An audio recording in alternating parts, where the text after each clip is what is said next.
উচ্চ খাদ্য মূল্যস্ফীতির কারণে গ্রাম এলাকার মানুষের খাদ্যের ধরনে পরিবর্তন হয়েছে। দাম বেড়ে যাওয়ায় গ্রামের নিম্ন আয়ের মানুষ মাছ মাংসের মতো প্রোটিন সমৃদ্ধ খাবার খাওয়ার পরিমাণ কমিয়েছে।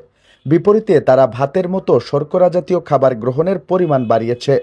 আবার কম দামের মাছ, তেলাপিয়া ও পাঙাশের চাহিদা বেড়েছে। গ্রামের দরিদ্র মানুষের খাদ্যের ধরনও পাল্টেছে। তারা এখন আলু, পেঁয়াজ, সবজি, সয়াবিন তেল ও চিনি কম খাচ্ছে। তবে অপেক্ষাকৃত ধনীদের মাছ, মাংস, ফল খাওয়ার পরিমাণ বেড়েছে। তারা প্রোটিন সমৃদ্ধ খাবার কমিয়ে শর্করা জাতীয় খাবার গ্রহণের পরিমাণ বাড়িয়েছে। গ্রাম এলাকায় খাদ্য মূল্যস্ফীতির প্রভাব নিয়ে বাংলাদেশ উন্নয়ন গবেষণা প্রতিষ্ঠানের গবেষণায় এমন তথ্য উঠে এসেছে। গ্রামীণ এলাকায় খাদ্য মূল্যস্ফীতি কিভাবে খাদ্য গ্রহণের ধরন প্রভাবিত করছে এ নিয়ে গবেষণা করেন বিআইডিএস এর মহাপরিচালক বিনায়ক সেন, গবেষণা ফেলো মোহাম্মদ জাহিদুল ইসলাম চৌধুরী ও গবেষণা সহযোগী রিজওয়ানা ইসলাম। গত বছরের অক্টোবর থেকে ডিসেম্বর ৩ মাস দেশের ৬৪ জেলার ৩,৮৮৭ পরিবারের ওপর জরিপ চালিয়ে এই তথ্য সংগ্রহ করেছে বিআইডিএস। জরিপে মোট ১১ ধরনের খাদ্যপণ্যের দাম হিসাব করা হয়েছে। তাতে দেখা গেছে ২০২২ সালের অক্টোবর-ডিসেম্বর প্রান্তিকের চেয়ে ২০২৩ সালের একই সময়ে ১৫% বেশি খাদ্য মূল্যস্ফীতি হয়েছে। গবেষণায় দেখা যায় ২০২২ সালের অক্টোবরে চালের দাম প্রতি কেজি ছিল ৫৪.৬৫ টাকা। ২০২৩ সালের একই সময়ে তা বেড়ে হয়েছে ৫৭.৪৬ টাকা। আটার কেজি ২০২২ সালের অক্টোবরে ছিল ৫০.৫৩ টাকা।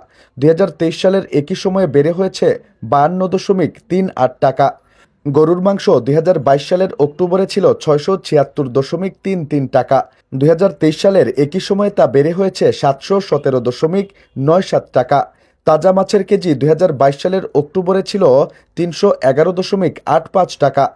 বিআইডিএস এর হিসাবে দেখা গেছে ২০২২-এর তুলনায় ২০২৩ সালে অর্থাৎ এক বছরে চালে ১ থেকে ৫, গরুর মাংসে ৬, ব্রয়লার মুরগিতে ১৫, মাছে ২৭, ফার্মের মুরগির ডিমে ২৪ থেকে ২৭, চিনিতে ৩৫, তরল দুধে ২৫ ও সবজিতে ৩০% বেশি দাম বেড়েছে।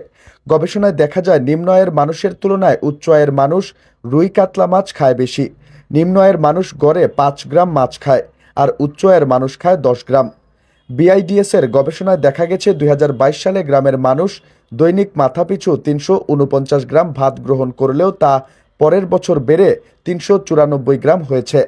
অন্যদিকে ২০২২ সালে যেখানে দৈনিক মাথাপিছু ১০ গ্রাম গরুর মাংস খেত, সেখানে গত বছর কমে ৪ গ্রামে নেমেছে। এই সময়ে মাথাপিছু দৈনিক ফল খাওয়ার পরিমাণ ৯১ গ্রাম থেকে কমে ২৬ গ্রাম হয়েছে।